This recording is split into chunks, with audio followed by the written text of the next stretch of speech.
Surviving the Survivor, we bring you the best guests in all of true crime. Don't forget to subscribe and smash that like button. Here's your host, Emmy Award-winning broadcaster, Joel Waldman. What's up, FCS Nation? Welcome to another episode of Surviving the Survivor. It is the podcast that promises to bring you the very best guests in all of true crime, large part thanks to Steve Cohen, who is here, Mead Moen, whose lens looks a little smudged. Looks like I don't know how it's still smudged. I've got the new display. You look like a Barbara Walters No, but- filter. You look like you don't think it's because he's sitting against the light like that? Yeah, That's it could be where I'm Calm. sitting. Already off the rails, already unhinged, and I like it. This is going to be a quasi-serious, not really show. Obviously, a big Merry Christmas to everyone, a Happy Hanukkah, a Happy Kwanzaa. I said before, there are people, it's very difficult during the holidays for some, and that's why we are here to, I guess, entertain, for lack of a better word, because I can guarantee you this is already out of control, but I'll try to rein it in. So again, Merry Christmas, Happy Hanukkah. Steve Cohen will leave the opening final word to the matriarch, but what comes to mind on Christmas Eve, being a Jewish guy now living in South Florida. Right. Hanukkah, what are your thoughts tonight? Well, one thing I definitely think about, and I mean, I don't know how where you grew up was probably not as Jewish of an area as I grew up, like where I grew up in Long Island. I mean, it was a very Jewish area, like it was. And I remember when I was in college, I had a friend who, one time we were playing basketball and he's like, "Don't you have any friends or know any people who aren't Jewish?" And I was like, there was a couple of Italian kids or Greek kids. There was a black kid in our school, but I'd say it was 80 to 90% Jewish where I was. And there was we could take Hebrew in a public high school if we wanted to, but one thing I definitely remember about was I remember when I was in TV at CBS, I remember doing an interview with Franklin Graham, who was the evangelist Billy Graham. He's a big evangelist. And I remember it was around this time and I said, "Hey, happy holidays." And he looked at me like with three heads. And I was kind of like, why don't I just say Merry Christmas? I know he's not celebrating Hanukkah, and I think I become more open to that just in general, obviously, it's not a Jewish. You were taken out of the ghetto. Look at this. Yeah. My friend Anna Lee Finch, a friend of the show, wishing everyone a Merry Christmas with very a super nice. Thank you. Steve Copperhorse from New Jersey, one of our amazing mods, wishing everyone. Steve Cohen, I'll defer to you on this one. Joel, Stephen, Karm, how do you spell Hanukkah? I don't think Karm knows how to spell it unless it's in Hungarian. I know that there are many versions. Yeah, many versions. Steve, which one do you go with traditionally? I usually go with the CH. And with one K, correct? Yeah, like Dave Ehrenberg the other day was wishing us all happy Hanukkah, and he's a smart guy. I mean, smarter than you, but yeah, definitely smarter than me. Yeah, smarter, This is how I argue that Joel is the smartest. Ooh, what's that? His wife is Ileana. Oh, 100%. 100%. But even a blind squirrel gets a nut. Like it's a lid for every pot, as I'm telling myself. So look at this. Look at this. Martina, Joel, people have been here for hours and drinking, I think. Welcome to everybody. It should be a festive time during Festivus here. Thank you so much for doing this. I'm so grateful for the work you do. Happy holidays. So thank you so much for the super chat, Peacekeeper. Thank you.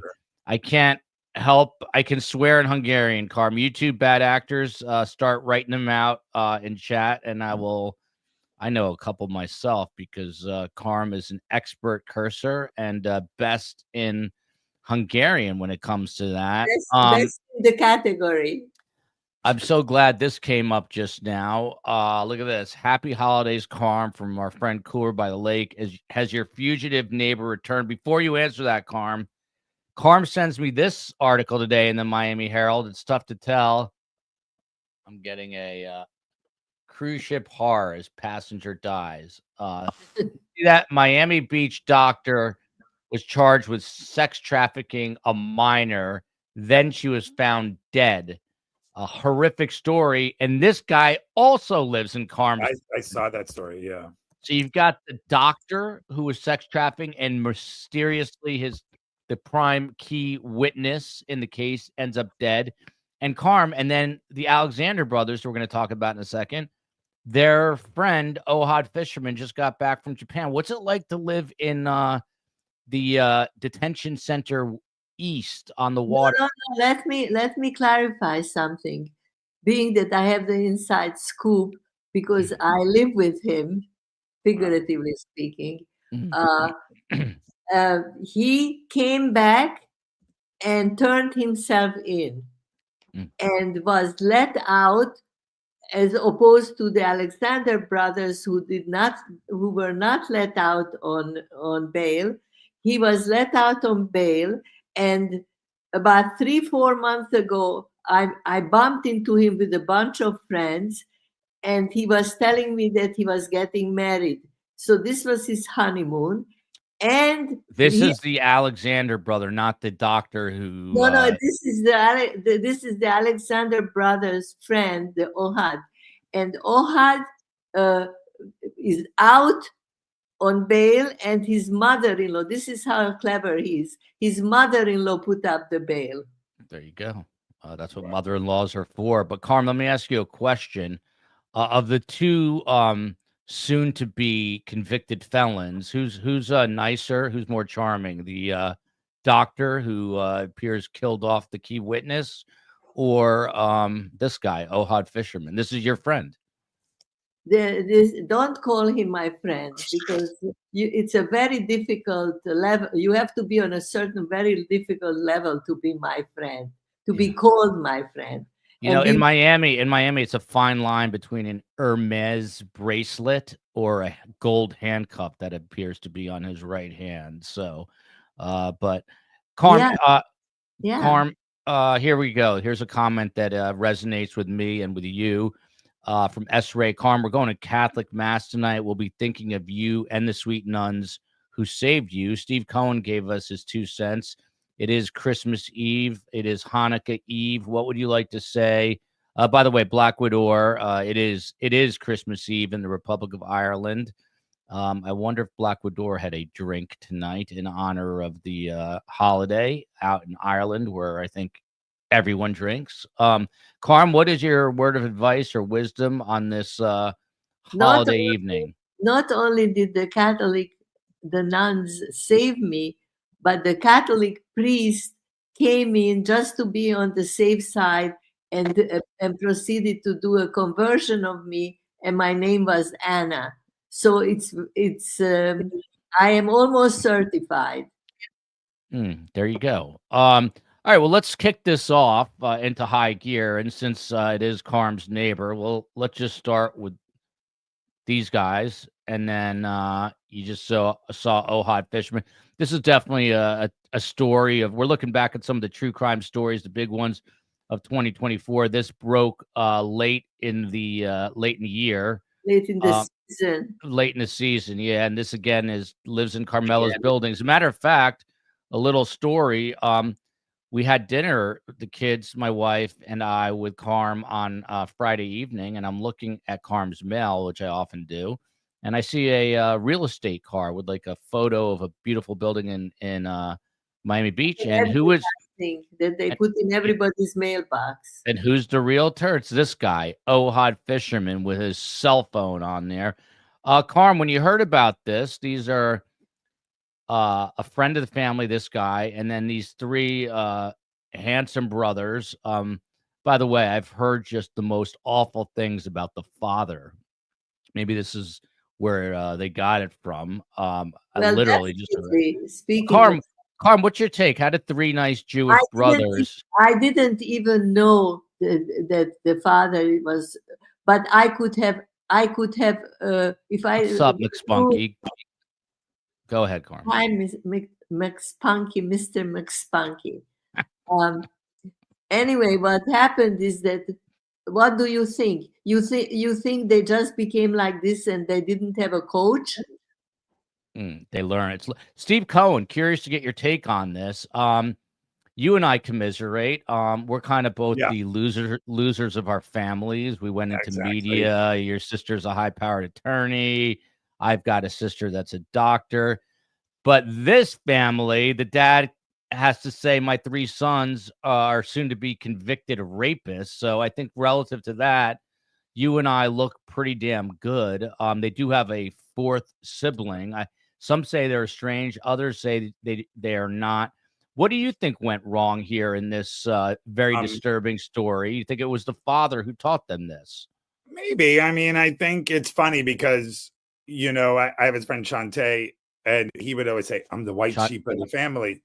And isn't that like a rap song from the early Shantae, or is that Shantae? Oh, there's a song, Shantae, who did a song called like Roxanne, I want to be your man, and then they were like rap battles with them. But my friend Shantae, you probably at one time, like he's our age, you probably would have, very funny person. You would have, you would like him, and he was in TV. He was at Channel 2 with me, but very funny person. And but I digress. I think the other day, Karm, you would be proud of me because I was talking to your son, the artist known as Joel, and I was telling him, dude, just because you're not the best doesn't mean you have to feel the worst. Like comparison's the thief of joy. Like we're doing very well. He's got a great family, as you mentioned. He outkicked his coverage with his wife. God bless her. Yeah. God bless him. But obviously there's a lot here with these brothers, like there's seemingly, horrible people.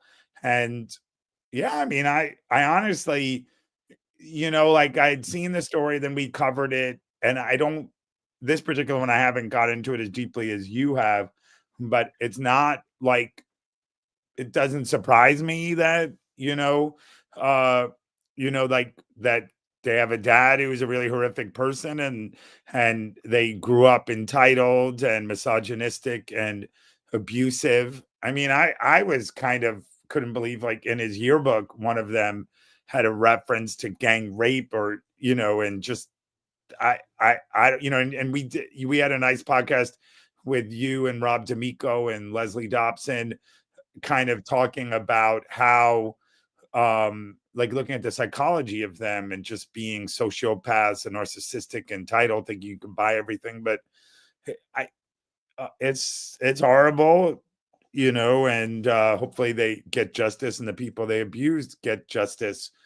But I feel like they never had any boundaries, right? Like they did stuff, they were entitled, and they either paid their way out of it, and they probably, as the expression goes, were playing in the dark for a long time, and they finally bumped their heads, right? Yeah.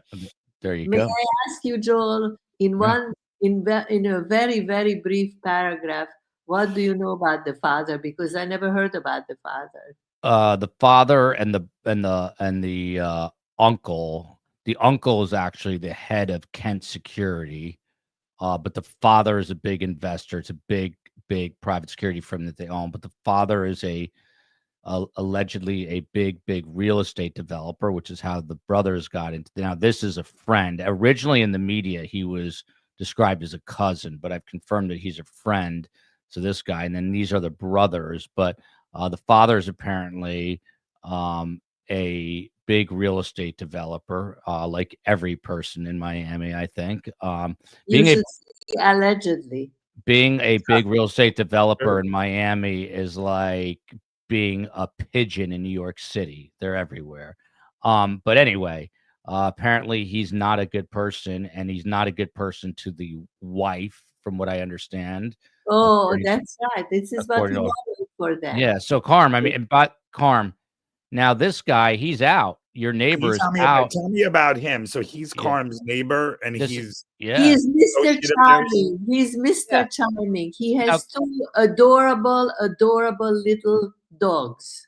Karm. So, and Karm. the dogs everywhere. It's like it's very weird because we are all like in our 80s or 70s at best, and we are all sitting around, and he's the only one in his 30s walking around with these two dogs. It's very kind of out of place. You know, Yeah. if you were a kid and say which one doesn't match, he doesn't match with the environment. But he's Mr. Charming to the little old ladies. By the way, I'm I'm constantly worrying, Karm, as you know, and the current Yes, it's worry, wonderful. it's not what I'm usually worried. The worry I have right now is that people are going to think we're making light of these stories. We're not. We're just, it's a holiday night, wanted to be here Not of together. all the stories, just this story, because so far it is again too close to home, no pun intended. It's literally in my building, part of the thing, and then beginning to think that I'm living in an incredible building, but probably every single building has a few crime stories. Robert here letting us know this is a whole other story that Karen Reed case could be delayed. I'm not going to lose any sleep over that. I honestly, I have PTSD. I've heard that. I've heard that. I've heard that. I have PTSD. Steve wants us to cover it. I don't know that I want to cover it. I'm just, it's such a toxic environment there. Which is this is the Massachusetts running over in the snow. Yeah, well, now you're gonna get Karm's gonna get hate mail Robert, now. let us know, like allegedly, always to cover that story more. I mean, we did a little bit.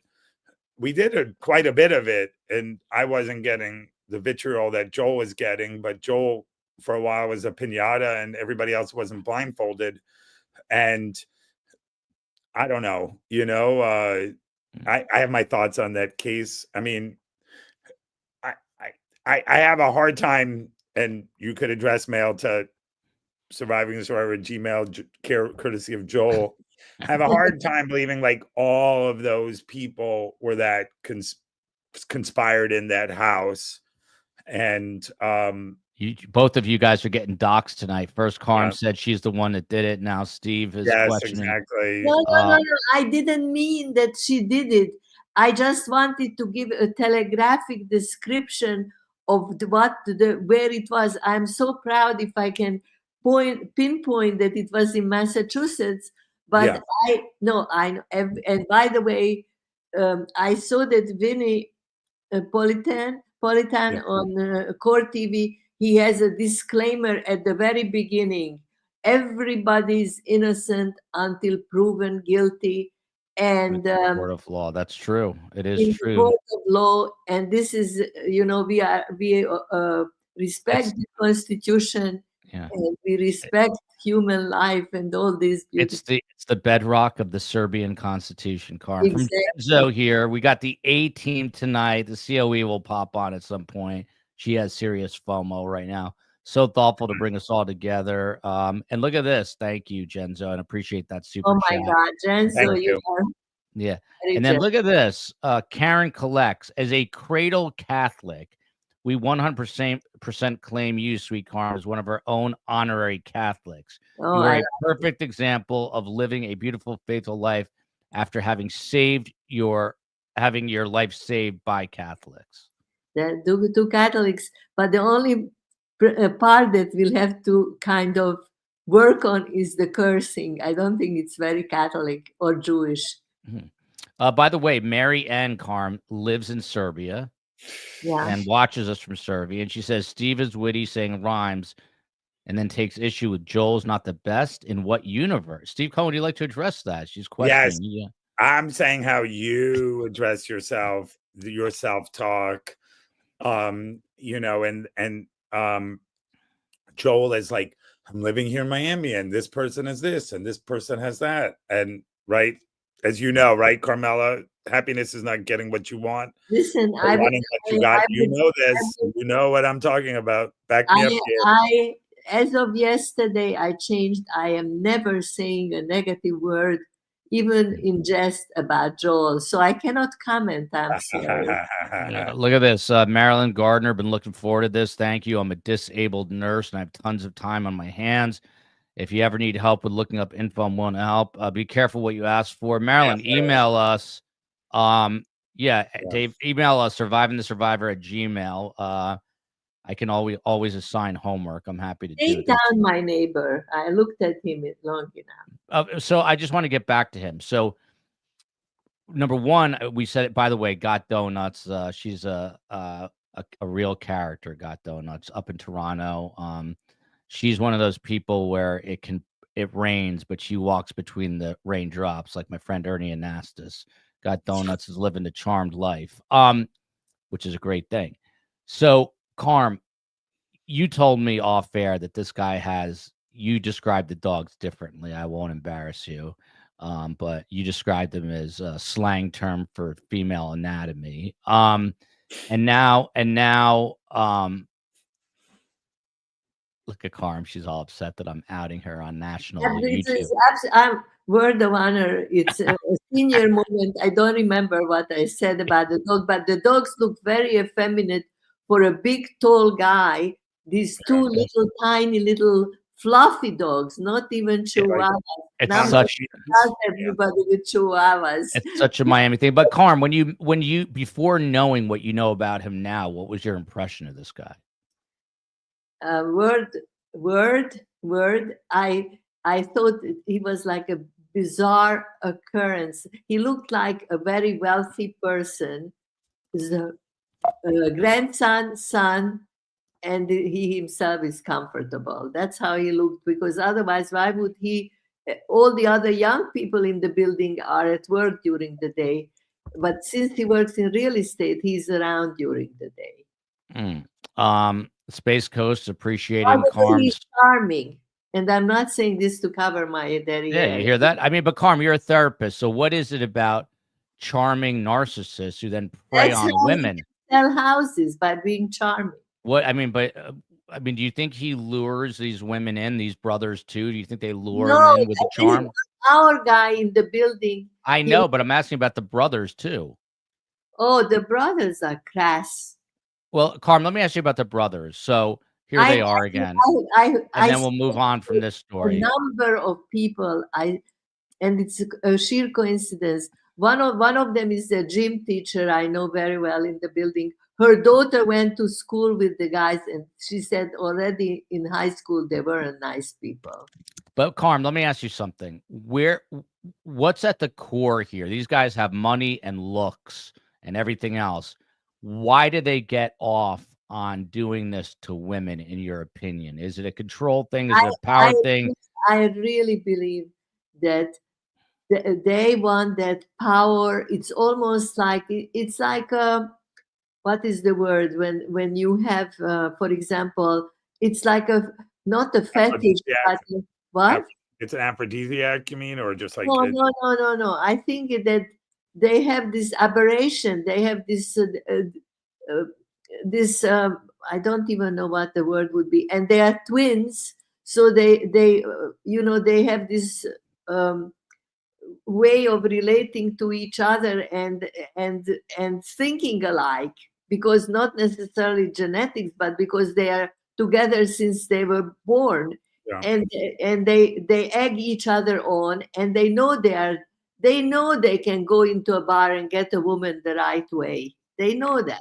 What about entitlement? It seems like they've been entitled their whole life, but there's other entitled people that don't go out and do this. So why do they do this? I don't know. The entitlement is like many of us have the entitlement. We have the entitlement of having a car, and your entitlement to. We're all going to talk over each other. Steve, you're trying to get a word in. All I was going to say is I agree with Carmela. Like sometimes it's nature with people. It's the Talmud says that some men steal because they're hungry. Some men steal because they're a thief. And like we saw this, Joel, in TV with a lot of these people. I mean, it's where they were sexual predators and they abused their underlings, and you're kind of like, why are you doing this? Like, you could get other women, you could do it outside of work, and it has to do with power and entitlement, or maybe they enjoy it. I mean, there's a degree of probably sadism in it where like you enjoy seeing people. It was a game. Also a game. Yeah. Like, the board poor little rich boys with their game. Yeah. Well, now that we're talking about little rich boys, let's pivot to the probably one of the more current stories, and that's Luigi Mangione. Karm, this is fascinating. I wish I had the other photo that I sent to the COE today, but I have to ask you off the bat. He's wearing the same outfit that she's wearing. What do you make of that, Karm? Wait. You cannot say that because it's inside language. Our people don't understand what he wore the exact same outfit as his attorney, who you see in the right corner of the. What did I say? Didn't I just say that? I said he and she without Okay, the. so he's wearing the same outfit as the attorney. Now, let me tell you what's fascinating about this, and you can Google this.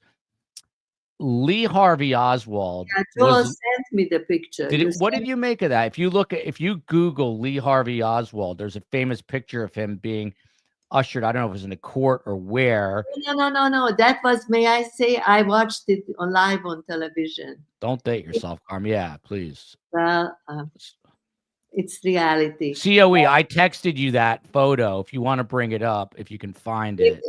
They were carrying under his two arms. They were holding Oswald, walking him into the police station, and this guy Ruby, Jack Ruby jumped out from the side and shot him and killed him right as he was provoked. Yeah. So here, it's hard to see here, but I'm going to try to do it. And you know who Ruby was? So look, this is Luigi Mangione, Steve Cohen, right here. You see that? Yeah. And now look, this is the Lee Harvey Oswald perp walk. They're wearing very similar sweaters. Oh, wow. Everything about it is similar. A collared shirt, a sweater. No, but you did. You know what I observed? That the guy on his right, holding his right arm, is wearing a light suit, and the guy on his left side is wearing a dark suit. That's very, very perceptive, Karm. If you can see that here, they're almost like identical, almost like there's some sort of hidden meaning here. Karm, have I become paranoid like you? Oh my Steve God. Cohen.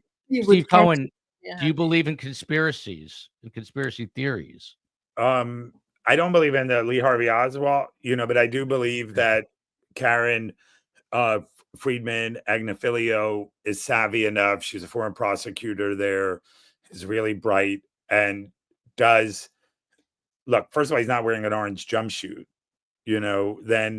and I do think there's a degree of normalizing him. These people have been, she's been doing this for 30 plus years, was a top prosecutor there. She's intentional with what she's doing. He is, and I think, yeah, for sure. Like when you and Carmela dress the same, don't you say, hey, Mom, I'm wearing that sweater, take it off, I don't think Karm and I've ever dressed the same, but not that I know of. Yeah. And by the way, Leo Wren letting me know that the photo has been colorized, but I will say it's strange. But who knows? I mean, maybe Steve's right, and Karen Friedman Agnifilo sort of planned it out. But that is not so strange. That may be like we had one of the best guests. I don't remember his name. He said that a defense attorney is like a play director. He has to think of how the guilty person walks in, and how he sits, and when he takes notes, and what he wears, and so forth. I have to tell you just a very tiny little thing that I noticed on those standing pictures. Yeah, that Luigi is wearing this nice sweater and white shirt, but on his feet he's wearing orange slippers. Orange prison slip or jail slippers, I should say. Karm, let me ask you this again. You're the therapist here. 26-year-old, he goes to Penn, which I did not get into, and I'm still angry. And he goes to Penn grad school, which I didn't apply to because I wouldn't have gotten in. And he's from a family of great wealth. You got into Cornell. Yeah, I'm on the campaign to say positive things. Listen. So what went wrong with this guy? Apparently, he had, just because you have money doesn't mean you have happiness. He comes. It sounds like he had a strained relationship with his family. Yeah, Do you think?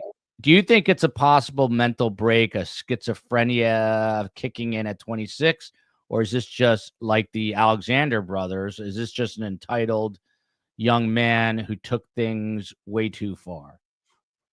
The Alexander brothers did horrendous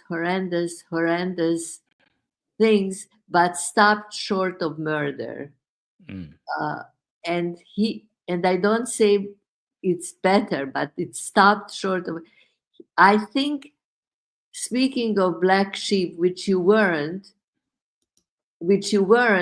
he might have been the black sheep. He might have, in that family, I don't know how many children there are, but his parents are not showing up for him.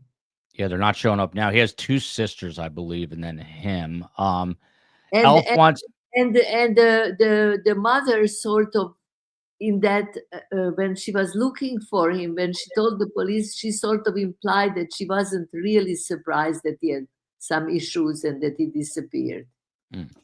Elf wants to know, how is Fred? Karm, what are your thoughts on Fred and Ethel? They both love you. They both are ecstatic to see you. But you have Joel, I'm only going to say positive things. No, but tell sleeping dogs sleep. You feel that Ethel is got a sweeter, like deep down, she's got he wants to free Luigi. a more Are you joking, JT, or you are seriously want? I think JT is probably serious. We get a lot of these with free Lu. Karm, what about that? What about that aspect of it? That he's almost like a folk hero. People are looking up. 24 women showed up at court to watch him in person. And then there was people who were supporting him outside. What do you think of that, Karm, for a guy that killed someone in cold blood? I'm still getting email. I'll get him tonight saying, this CEO killed people by denying coverage. What do you say to that, Karm? I always say America has 330 million people, if not more, right now. And there are all sorts of people with all sorts of opinions. Karm, I have to stop you. Happy holidays. I appreciate the hard work of everyone at STS. From Kim, every show was excellent and better than any of the major networks. I have to catch most STS shows on replay, but I never miss one. That means the world to us. Kim has a cute, fluffy dog, and traditional media is dead. Steve Cohen, I'll get back to Karm. Weigh in on the death of legacy media, please. It warms my heart. Yeah, I mean, he likes to listen to that. Well, as I've told Joel many times, when I feel like for us, as people are trying to really build something here, and I'm excited about it, you're on the right track when you stop looking back, right? Like, you have to just keep moving forward. And when we were doing this, even as legacy media is not, it's just continuing to decline, successful people embrace change. But I do think it's very, very clear. Like, we were reading about News Nation, and we love them, but they average 135,000 viewers. Or you look at the numbers, or certain people look at the election. It was much more impactful for the candidates to go on quote unquote new media. Not that, like Joe Rogan's been doing it since 2006, or, Call Her Daddy, or, some of these other platforms. But I do think, you're seeing this. You're seeing Hoda Kotb deciding to move away because they're not going to pay her what they paid her, or other people just not getting renewed because they're paying them a prohibitively high amount of money to do it, and they're not getting the eyeballs. And it's always about, content and distribution and what you're getting. So I'm not sure if I feel, jubilant about it, but I think that either way, we have to move on. And it is inspiring, like, all jokes aside, like, look how much your Carmela is doing and adapting and doing new things, so we all have to do it. And, you know, the other day we had that event with Ruth Markel and Dave Arenberg. And at dinner, we had some bright people there, and Joel was also there. But we were just talking about. You said you weren't saying nice things about him, but I didn't. I didn't. By the way, speaking about nice things, Yes. COE, are you planning to put any elements into this show that I'm looking at in the that I'm looking at? I don't see anything backstage, COE, so it's tough. Yeah. Oh, look at this. Thank you to the Turner family, friends of the show. They're sponsoring today's giveaways. 3 people are going to receive e-gift card. I've never met the Turner family, but they're incredibly generous. And I don't know how else to thank them other than to say thank you. I think they have a place near us in South Florida, and I would love to meet them. I would love to meet them when they're here. So I would bring up a photo, but I don't know what the COE is doing. But let's pivot like 180 I was just going to quickly degrees. just go ahead. Like Steve. just about what I was going to say. Like I remember like when they like New York Magazine was profiling Chris Rock, and he said like this was probably 10 years ago, and he talked about he talked about how he wrote a script for Saturday Night Live, and it first said something like taxi, and he changed it to read Uber. And he said, like, you have to evolve, and, made it more current. And he was praising Joan Rivers for evolving, and for like he mentioned, like maybe Phyllis Diller never evolved, but Joan Rivers adapted and seemed contemporary. And, Martha Stewart's done it to good effects. But and so for us, we adapted. We didn't, we're saying, okay, if this is where people are going, then we should do this. And we're not sitting there, pulling our hair out or just perseverating in an older place. And I think you're happy now, like we're getting to control what we can do. We're getting to have more agency, and I don't know, I think we feel more empowered. And, you've said this a number of times about feedback from people like, the Turners, or millions of people that not millions, but tons of people that we've gotten to know that we wouldn't have had this connection otherwise. So it's been great. Ned, I am in Florida right now, and it could be lighter. I could do a better job with it, but yeah. Don't worry, the sun's going down. By the way, got to wish all the best guests a very Merry Christmas, including our very own R. Timothy Jansen, the letter R-O-U-R. Tim had the Christmas party of the century. I think the COE is going to be able to bring up some video. I'm not sure what happened to the COE. She is MIA in the MIA. Children too. One of the sweetest people you ever meet right here, Canine Catherine from Maui. And she's very generous. She has sent stuff to my kids and is a very, very kind person. So thank you for that. Ned Smith gifting 5 Surviving the Survivor membership. So Karm, let's do a 180 degree. We're talking about handsome, young, demented men. Now let's talk about middle-aged, once, I don't know how to describe her. Lori Vallow. She is, we'll do Tim's tour in a minute. Hang on one sec. But so Karm, Lori Vallow, convicted in the murder of her 2 children. She's going to be going on trial, and she's actually going to be defending herself in the murder of her ex-husband, Charles Vallow. No attorney? Correct. She's going to be doing it. What do you think? That's it's going to be, I mean, it's part of our Constitution, but it's going to draw tons of media attention because you basically have a lunatic defending herself in an open court. What do you think of that, Karm? I think it's a very dangerous thing, because she was condemned for life, correct? Correct. But in Arizona, she can get the death penalty, correct? I don't think it's a death penalty case, to be honest. Someone correct me if I'm wrong about that. There are so many cases, but I don't think death is on the table in Arizona. I could be completely wrong. Well, then thank you, Rachel D. Then she can put on any show she wants to. Nothing nothing worse will happen to her. It's like my joke about the guy who was very, very poor and went into the pool and put all his clothes on the side of the pool, and he had nothing else but his clothes. And while he was there, somebody stole his clothes, and people thought he would kill himself. You know this story? No, I actually don't. I don't know the story. So people were horrified that he would kill himself, because now he cannot. He was wrapped in a towel and had no clothes, and he started to dance with joy. And they said, "What's wrong with him?" He says, "Listen, things from this point on have to get better. They cannot get worse."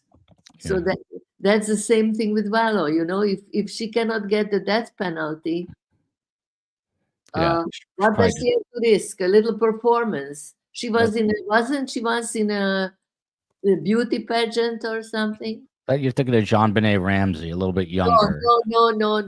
Oh, I don't know. She may have been. I don't know. No, I don't think. Judy Sullivan. By the way, Mom, who do you think killed JonBenet Ramsey? She's not on my list, by the way. She's you did not put her on the list. I was sweating. Well, she's like the true crime story of 1990, whenever. By the way, 97. Yeah. By the way, Karm is right. Lori Vallow was in beauty pageants. So look at Karm 1, Joelle 0. I hate to be right all the time. You know exactly. What? Look at boring. Look at this. Judy Sullivan. STS will have 200,000 subs by June 25th. Thank you to STS Nation. Honestly, the way to get there is if you all can spread the message. I mean, who would not want to have this on Christmas Eve? 3 people talking about basically nothing and a little bit of something. Whatever you guys are doing, keep doing it. STS is absolutely my go-to YouTube place. Thanksgiving was a scream. Special love to Karm. Thanks, Elfs More. We appreciate that. All right, so Karm, before we get to Tim Jansen's Christmas party, it's a mix of true crime, holiday spirit, and reflection, and maybe a little bit of neurosis and pessimism. You have to tell people, speaking, and it's also remembering the victims. And 100%.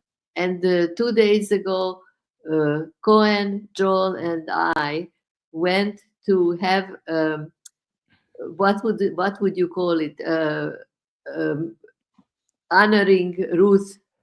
Yeah, that's what it was. It was was really Ruth was speaking. The title of it was Meaningful Conversations. And I'm dying to tell you what she was speaking, because it's very interesting. Tell them. But before you do that, Nikki Cuds, my friend of the show, Karm, you've met her. She was at our New York book signing. By the way, if you haven't heard, I have a book out, Surviving the Survivor, about my mother.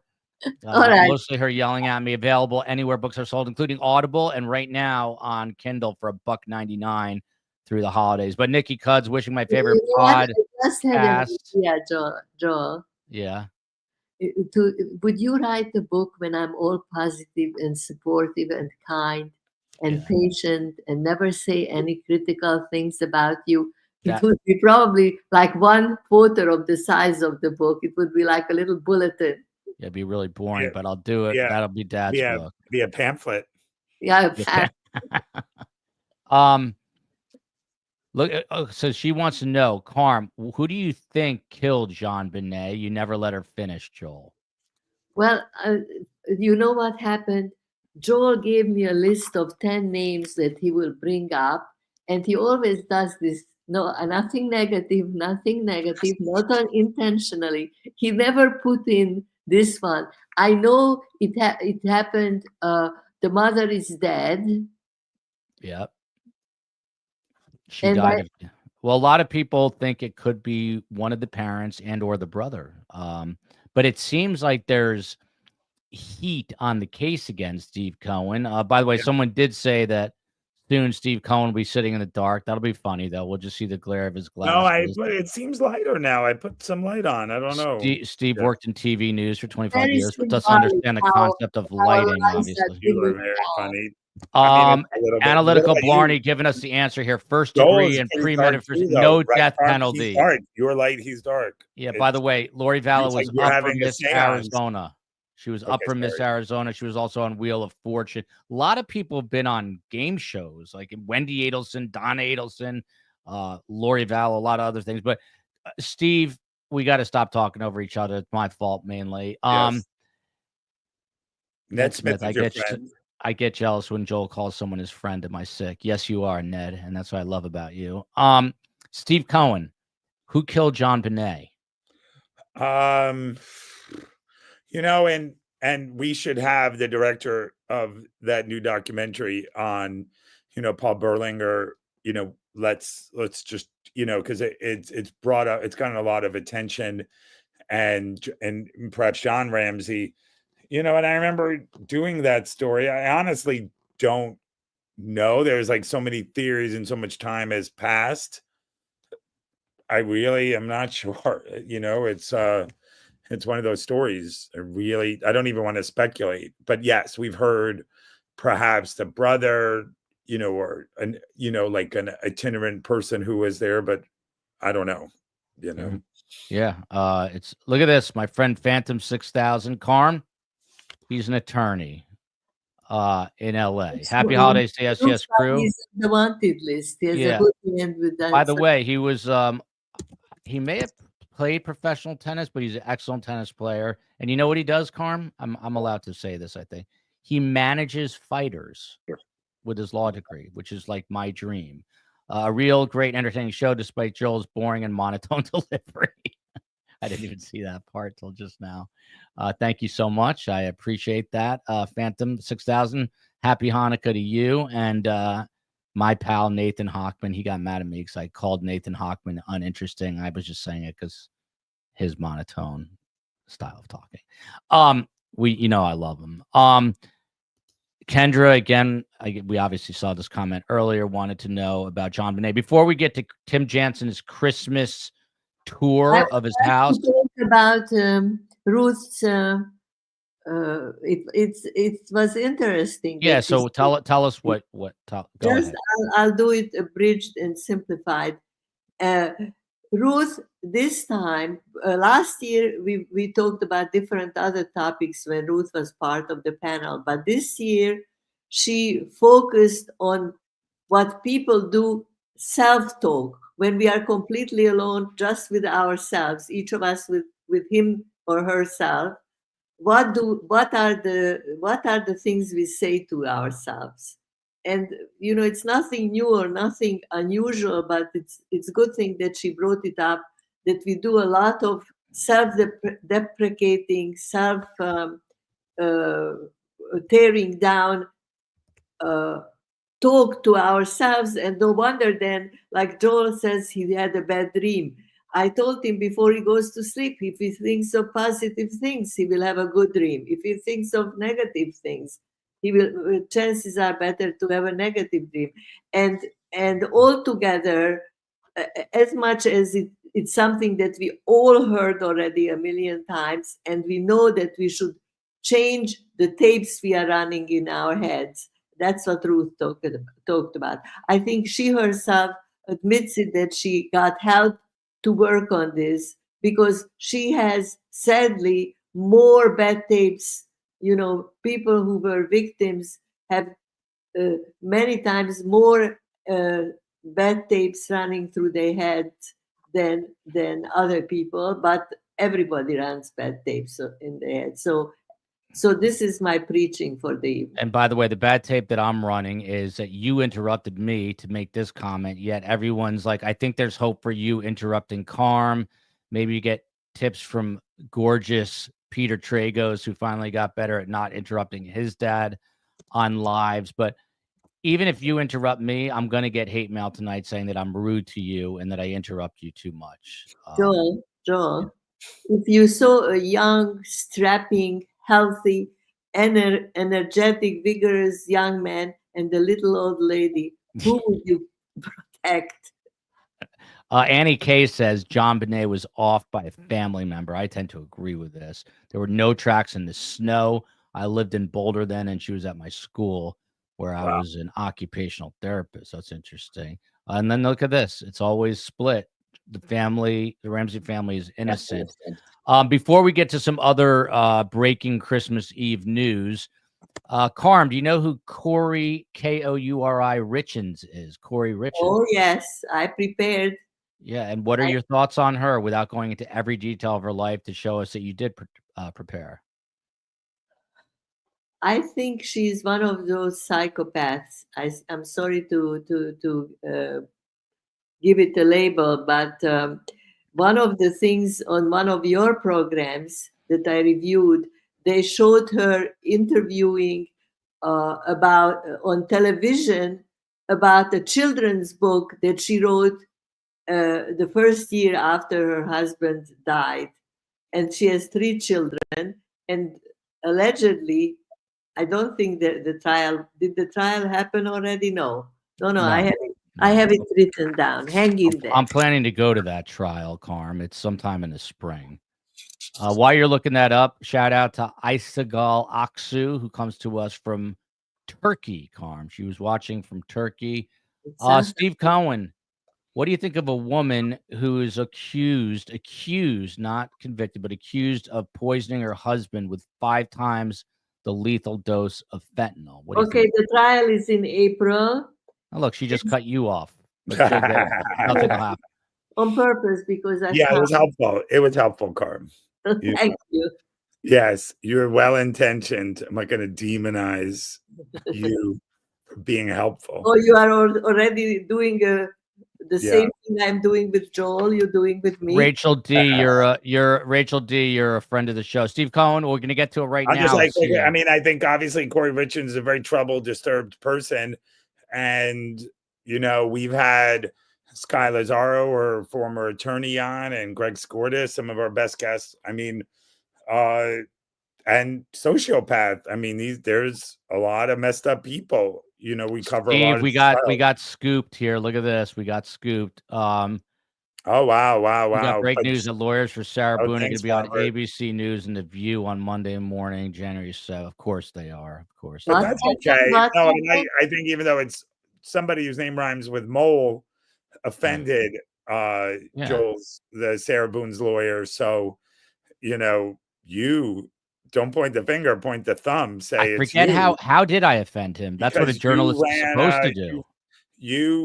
You were in court. You did an interview with Ashley Banfield, and you were saying something about something, and he was mad. So it was that he played the music, and I couldn't. But James Owens, you can come on January. No, there was a story that I mentioned on now.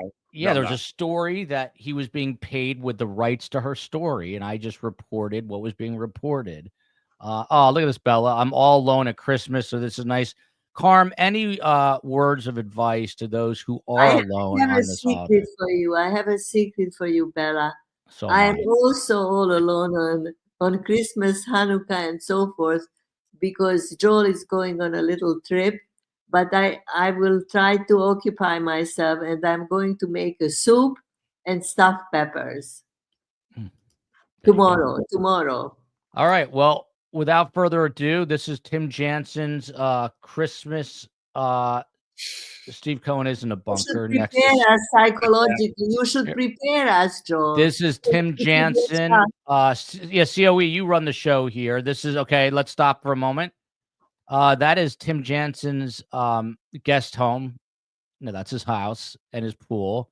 It's a little bit bigger than mine.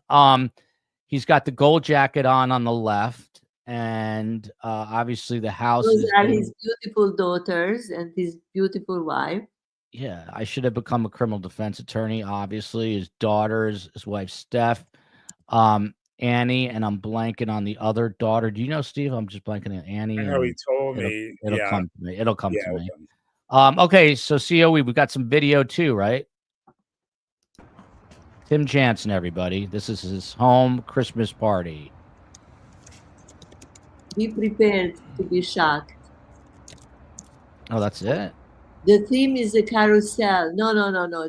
You don't have the inside? COE's got it. Let's hit it, COE. Walking into the house, Christmas carousel is a theme this year.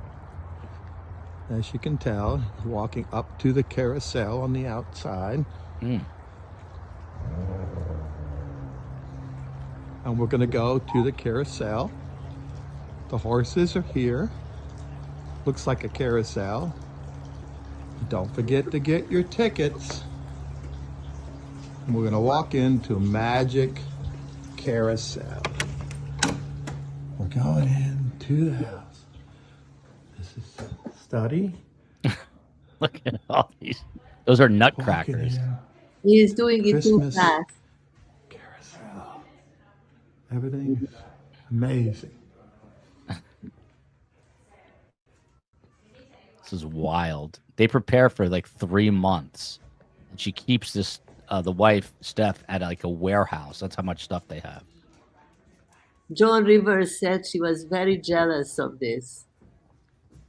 Of what? Christmas decorations? All these beautiful Walking stuff. into the main dining room. Who else does the best true crime of 2024 and Tim Jansen's Christmas party? You know, we are. I'll say We this. have to Steve go next Cohen. year, Joel. We have to go next We year. do, but Steve, Karm, we're what's the word, like multi-dimensional? Like Now we we're going cover it into the all. kitchen. Yeah, versatile. We are like a true circus family because in the circus they have multiple tasks. They throw By the way, fire.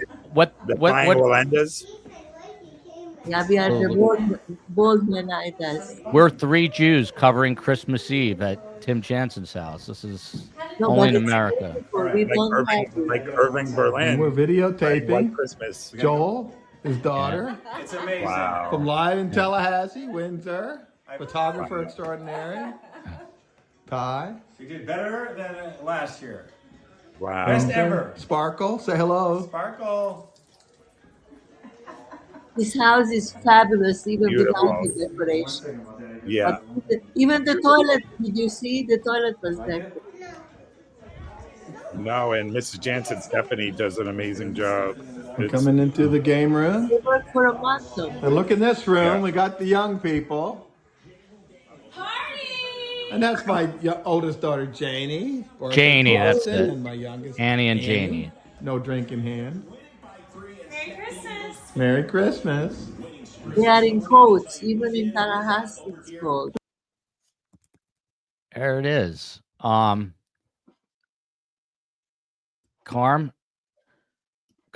I should have been a criminal defense attorney. That's all I can say. Yeah. Did you ever hear the Joan Rivers joke about envying? No, I'm sure I have, but go ahead. What is it? No, I will kill the joke, but it was very funny. By the way, right in front of that pool is like a lake that extends for, a mile or two, a beautiful lake there. So it's got the pool and the lake view. And Tim's a great guy. I'm happy for anybody. I'm happy for Tim Jansen. Moving along, we've talked about, okay, Karm, this is another one. I did, again, ask the COE for some elements I don't see, but hopefully they'll come in there. Stop it. She'll tell me that she's momming hard tonight or something. It's always something. Karm, who is Rex Heuermann? He's the Whatchamacallit Beach serial killer. Accused, I alleged. Alleged. 7 times alleged. Karm, what do you make of him? He's 6'6". He's an architect. 350-pound monster of a man. In depth, but I wonder if he did it with his wife or without his wife because of that hair. That's all I know. That's a great point. Steve Cohen, it's a strange family. Allegedly, always allegedly. Steve, how far did you grow up from Massapequa Park? I grew like 10 minutes from there, 15 minutes, And did you know Rex? I didn't, we know like 3 or 4 people. Billy Baldwin, is from that. The Baldwin brothers all went to that high schools, and Billy was in his class. My friend Chris Ullman was in that class, and knew him. It's like I imagine they do something comparable in Long Island. In New Jersey, but like when you ride the Long Island Railroad, you go as you're going east towards Massapequa. there's Merrick, Belmore, Wantagh, Seaford, then Massapequa. So it's a few. Jerry Seinfeld is from Massapequa. Joey Buttafuoco was from Massapequa. So they have some notoriety over there. You know, Jerry Seinfeld, I just said, yeah, is from. Amy, Karm, let me Amy ask. Fisher grew up two houses down from my parents. Karm, do you remember Joey Buttafuoco and Amy Fisher, Karm? Yes, I remember. So there was murder in that story, right? She was shot. She was shot by him, right? No, Amy Fisher was 16 years old having an affair with a 35-year-old auto mechanic named Joey Buttafuoco. And she just was a teenager and just, you know, she drove over to the Buttafuoco home and shot Mary Jo in the head, and it didn't kill her, but she really affected her and did time in jail. That was really a very big tabloid case. I remember there were 3 TV movies on about that at one point. Yeah. Including like Alyssa Milano played her. Yeah. And I remember Hold on, Steve. Breaking news. The first giveaway winner. Oh, good. One of my favorite names, Purple Coconut. COE, what does Purple Coconut get? She'll type it up, I guess. COE, why don't you come on camera? What are you doing? She looks so beautiful. And I'm not guessing. Sometimes she looks like, well, she looks so nice. Sometimes she looks like what, Mom? You just got yourself tired. Steve Cohen, as you drift off into darkness, we can only see the glare of your eyes. That's not true. Don't exaggerate. You're having a seance by you. It's like you're just as dark. Steve Cohen, speaking of dark, it doesn't get much darker than a serial killer, an alleged serial killer. I think you're more interested in serial killers than I am, personally. Yeah, and how come? Why are you not interested? Yeah, I guess. Steve, I remember when like Netflix had the Zac Efron movie, you know, like playing Ted Bundy, who are obviously, you know, Kerry Rossum's dad, the BTK. Like you were even before we pivoted into true crime after doing the Markel case, you had Catherine Ramsland on, and so you've always had a latent interest in this area. I don't know. I mean, it's obviously these people, John Wayne Gacy, like all these serial killers, Charles Manson, do get a perverse kind of thrill from having, you know. So can I use humor without people misunderstanding it? I'm doing it only for laughs. Yes. You don't like serial killers because you like novelty. You don't like repetition of killing after killing after killing after. Karm, on a serious note, let me ask you, what is wrong with Rex Heuermann? Do you think he was born this way? No, do you think Karm, I want to know. This guy is an accused serial killer. Sadly, not everything is distributed evenly in every human being. And sometimes you can realize like the Alexander brothers, you realize that the father was already bad apple and they learned the behavior from him. But sometimes it could be just a combination of different things and unexplained. You know, I'm not breaking news, giveaway winner number 2, Cooler by the Lake, who's actually very cool. Cooler by the Lake, winner number 2. You guys have to email. How does she decide it?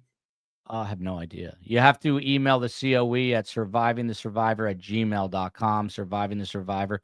You know, at the Ruth Markel event, shout out to Michael. He was asking me and Bruce how they become YouTube members, and I had no idea. I don't know how to use YouTube. I just have a show here, but I told them to reach out to the COE. Rachel D here. Joel switches to Mattel. We'll up our game from Fisher Price. By the way, the camera's still broken. It's cost me dollars in chiropractic fees, but eventually we'll get it fixed by 2027. It'll be fixed. Karm, I want to dive a little bit deeper into this. There's a lot of people with horrific upbringings.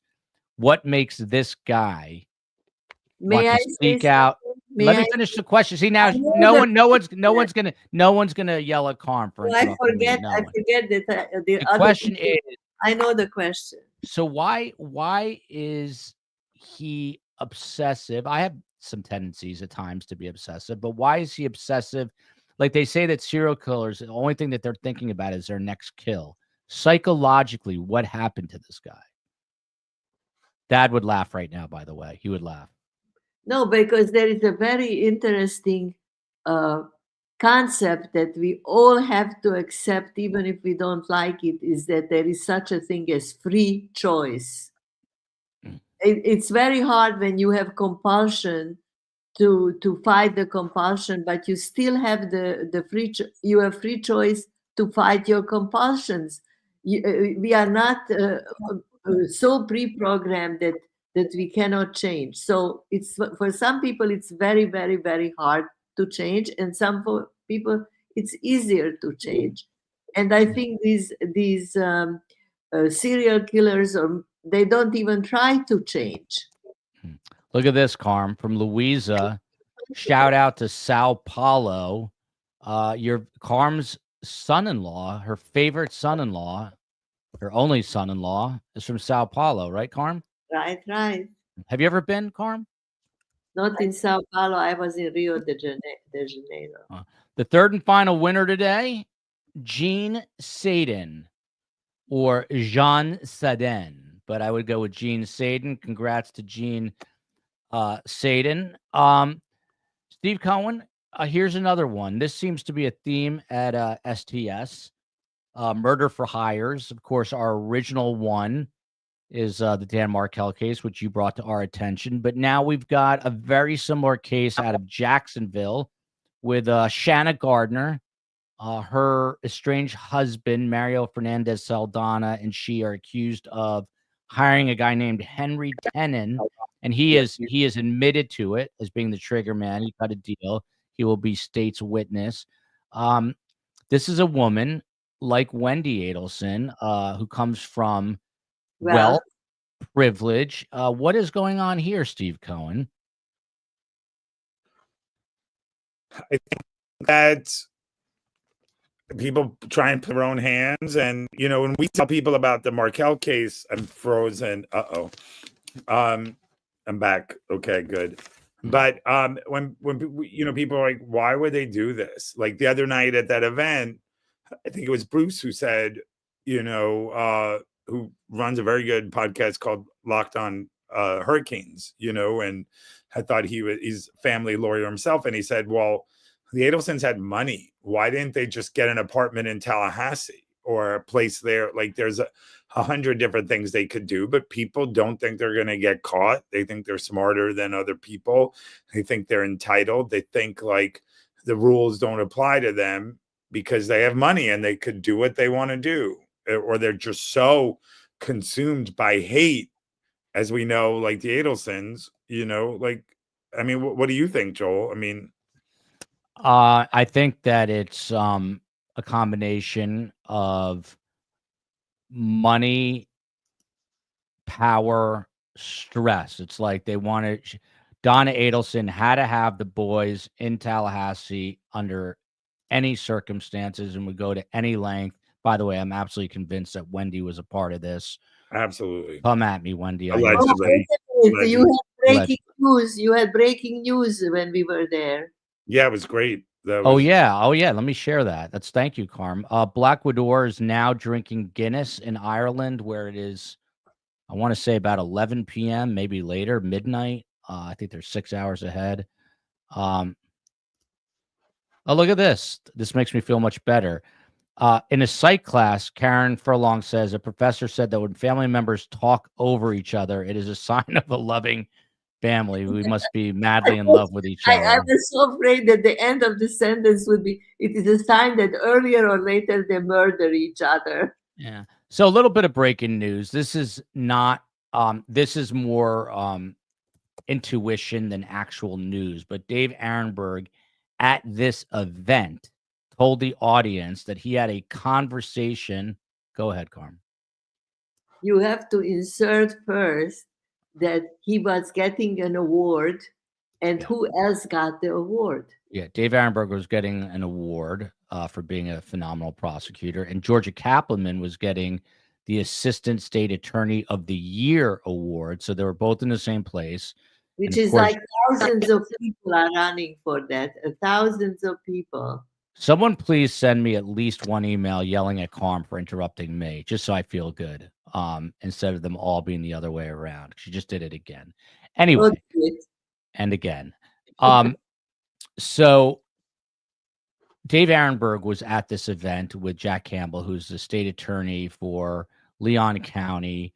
And long story short, he said that reading between the tea leaves that they are going to go after Wendy. That's basically what he said. Am I correct, Steve Cohen? Yeah. He said, like, if Donna's convicted, they're going to go over, everybody who's involved in this. And he strongly implied, if not outright, said Wendy, Karm, by the way, I forgot to acknowledge Henchy Held is in the chat from Jerusalem. It's getting late in Jerusalem. I know that's a country near and dear to your heart. Anything to say to Henchy? Lately, they don't sleep. Every single night, there is a supersonic missile coming from the Houthis in Yemen. Was there another one recently? Yesterday, last night. Wow. I don't know if they had one already tonight. Karm, I'm going to leave this open-ended. We're just looking. We went from Shanna Gardner right to this. Melissa here, 100% Wendy was involved. Do you think Wendy was involved, Karm? Yes. Not cleverly, very, very cleverly. This is how she was involved.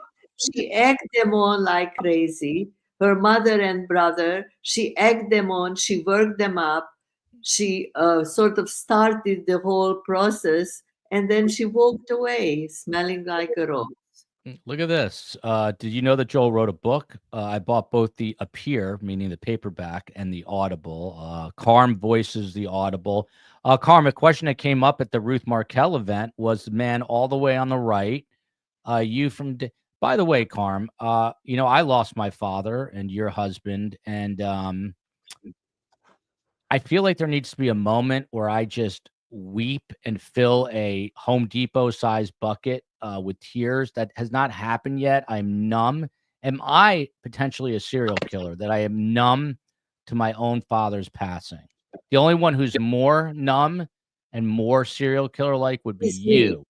I knew you would say it. But am I on, like, is something wrong with me that I have not I guess properly wept? I have had a couple of moments, but is something wrong with me, Karm? Well, it's never too late, because I lost my father in 1944, and I remember as if it were yesterday. I have a picture where he's holding me when I'm a baby, and one day I looked at that picture and I cried like that. You don't so see it's never too late. You don't and see. As far as I'm concerned, I'm trying to do what Ruth Markel said, to try to give myself pep talks. Yeah, maybe we'll get Karm to cry on the show. Let it all out. Julia Rock, finally, Karm, stop yelling. It says, thank you. Thank you, Julia. I'll send you that for my son. I'll send you money. Steve Cohen, this is a case that you brought to us. You were dealing with some personal issues. It resonated with you. How about your thoughts? Do you think Wendy was overtly involved in this, or more of like a side player? I think she was overtly involved with this. I also think the sky is blue and Christmas is on December 25th. I think that she, yes, I definitely do. I think, why is she speaking? Why is, we could go on, and I'll probably offer about 95 fewer reasons than our friend Carl Steinbeck, and Merry Christmas. Shout out to Carl Steinbeck. By the way, Steve, am I allowed to reveal that Carl Stein? Can I say it? I mean, I think he's talked on his channel about he's gotten married, and to the beautiful Leslie, Yeah, and you met them, but the I met catch him in to New the York. Yeah, I think he posted it. Yeah, I think Yeah. he posted something So- about it. I met him in New York because Leslie, is as brilliant as she is beautiful. I mean, I'm happy for him. There's hope for all of us who are single, and you could find happiness. And so, that's an aside. And that is one of the things as we get close to the new year, like I think we should feel happy for, just all of the people we've met. So many good things have happened from when we started working together. And I remember that first call, our mutual friend Adam Wilkin felt suggested you call me. And I was concerned that like I'm a people pleaser and I was gonna like, I knew I could help you, obviously. But I think you had something, and to your credit, you guys really, really worked hard, and the last key opened the lock sometimes, but you were searching, you were looking at brand experts, you were checking with music, you were just kind of iterating. So I'm proud of you and how hard you work. And even in a day like today, you tape something at 1, you have a lot to deal with. But what do I think? I mean, I think that you and I both come from similar families, as the Adelsons and Markells. And I think that's probably what attracted us to it. What appealed to me about it was I was going through a very tough time, and I felt like, wow, it could have been that much worse. And, I took solace in how Ruth, handled it, and how, we're all not alone with dealing through adversity and having to encounter some really evil, manipulative, horrible people. And it's, and I think like I probably experience what a lot of people do in viewing true crime. You look up all the reasons why people are interested in true crime. You want to see that there's justice. You want to see that there's morality in the world. You want to see that the iniquitous are going to get justice, which is what has kept people very involved in the Adelson case. Like I knew, or the Markel case, like I knew it had what people in broadcasting talk about are the 4 C's, like comedy, consequences, conflict, and characters. I knew that 10 million people or whatever watched it on Wondery. So if we could peel some of those people off, niches would lead to riches, broad, narrow focus would yield to broad results. But I personally was very interested in it. I couldn't believe when you watch these things that they weren't being met with justice.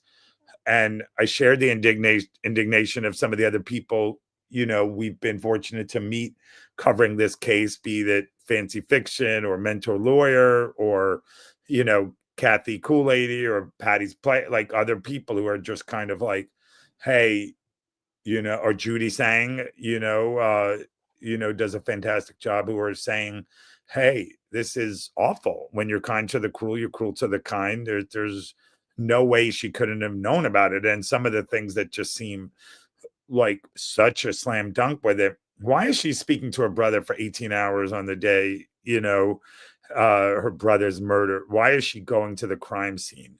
Yeah. Just all of that stuff over there, I just think incriminates her.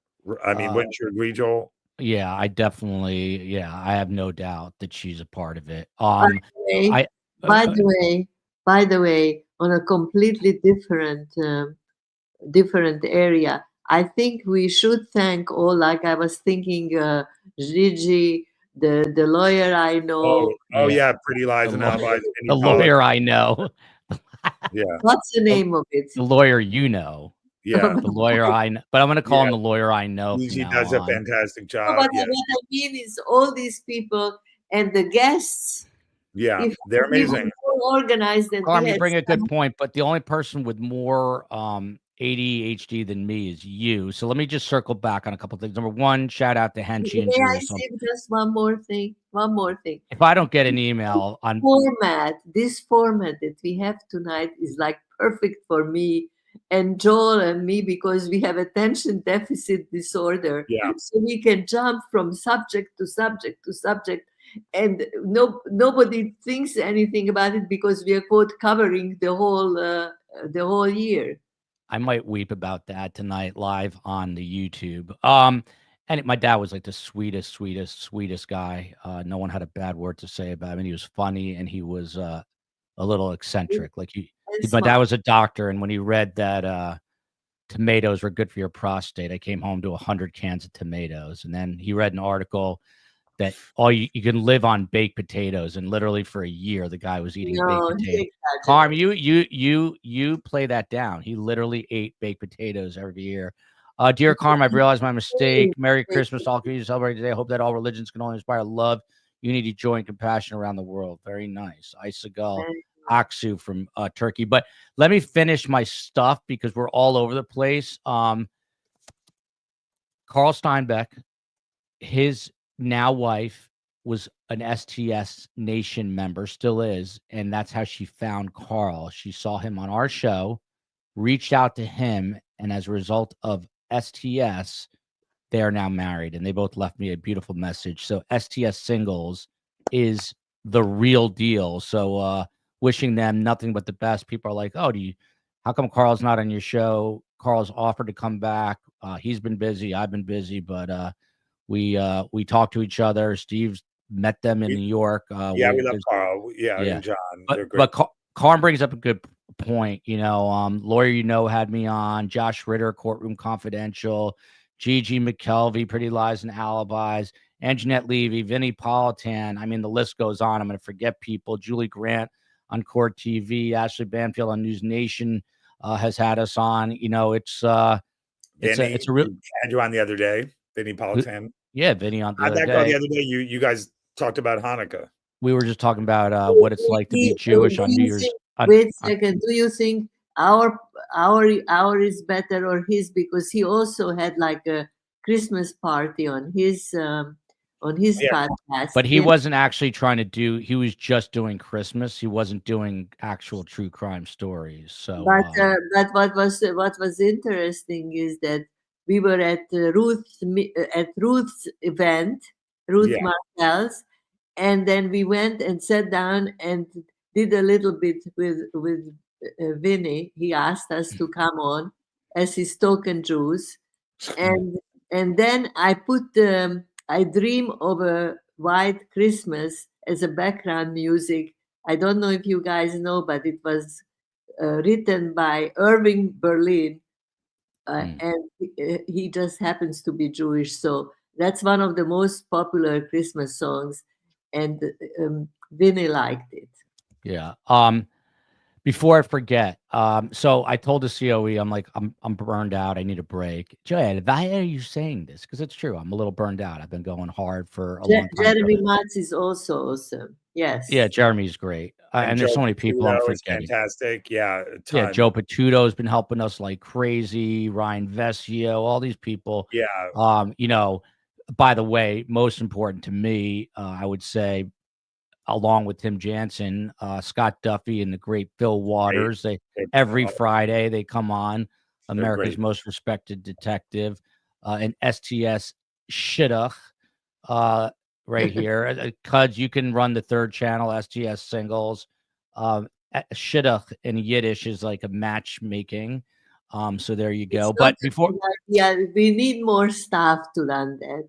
Before I forget, as Karm continues to interrupt me, before I forget, I did a fascinating. So I wasn't going to do any of these, but I said, you know what, I want to have episodes coming out over this little break. So spent 4 hours today doing a bunch of interviews. They're really fascinating. I spoke to Rob D'Amico, who was with a very elite unit of the FBI, where he deployed to Afghanistan, Iraq. But when you hear this story about him chasing pirates around Somalia, you will see him differently in many different ways. But it was one of the wildest stories I have ever heard. And those guys, you see when he tells the story, and he talks about how it's not about him, but these guys literally put their lives on the line, and it has sort of a sad ending, I'll tell you that. But I also, on a much lighter note, interviewed world-renowned crime scene reconstructionist Scott Roeder and another guy who literally went through the investigative steps. Oh yeah. By the way, yeah, that's true. The investigative steps. Scott Roeder went through investigative steps. What you would have to present in a court of law about that alien sighting in Las Vegas in April of 2023. If you remember, it was a family. The entire family saw something. Oh, thank you, Space Coast. Appreciate that. Nothing gets done without Space Coast, the audio file on the West Coast. By the way, Merry Christmas to Spacey. Anyway, Scott Roeder literally created a report that would be valid in a court of law. He went through every frame of video. I don't know if people realize how painstaking. There's 80 frames a second, and he went through every single frame, and he gives the results about whether or not there were aliens in Las Vegas. And I'll give you a spoiler alert: we are not alone. And when you watch the show, it's pretty wild. And I got to say, I don't know what's going on. And then we've got the whole drone thing going on. Now, Karm, what do you think is up with the drones, please, if I may ask you? You're paranoid. They are extraterrestrials. Being paranoid, I think it's something to do with the government or something like that. Are you worried that it could be something more sinister? Well, considering my daughter lives right under those drones, unmanned aerial vehicles, lives right there in Jersey. I'm a little concerned, but it's not my first priority to be concerned right now. Karm, someone who I didn't put on the list, at least their photo, mainly because I forgot, is Brian Koberger. Do you know who he is, Karm? Of course. And you don't ask anymore, why did he turn out that way? Karm, why did he turn out that way? I mean, he's a graduate student. He's studying criminology. He's intelligent. Why, if convicted, this is all allegations, why, if convicted, why would a guy like this want to kill 4 young college students? You know what's interesting? That in the antiquity, 3,000-4,000 years ago, there was such a thing as murders and pathological behavior. And COE, I'm sorry, Karm. Now I am interrupting, but COE, I'm going to need that the 2 things I sent you in a minute. Thank you. Go ahead, Karm. See, this is why Joel sits sort of in semi-dark, because even during the sessions, he does 2 or 3 different things. I admire that, Joel. Don't misunderstand it. Karm's kissing my ass tonight because I screamed at her for being too mean to me yesterday. And now she actually, this is Karm feeling guilt. But Karm, look at this. This is your son, Joel. You're the best at breaking news.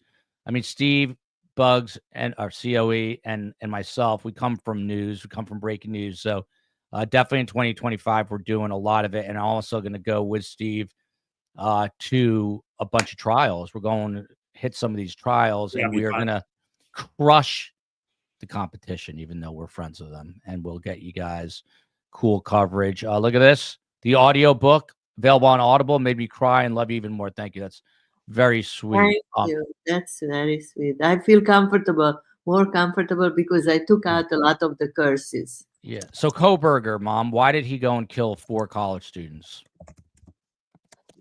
No, the question is, why didn't he kill the 5th? Good question. Steve Cohen, I have a mother that can be difficult with me. Why didn't I go and kill 4 students? Why was it Brian Koberg? What do you think went wrong there?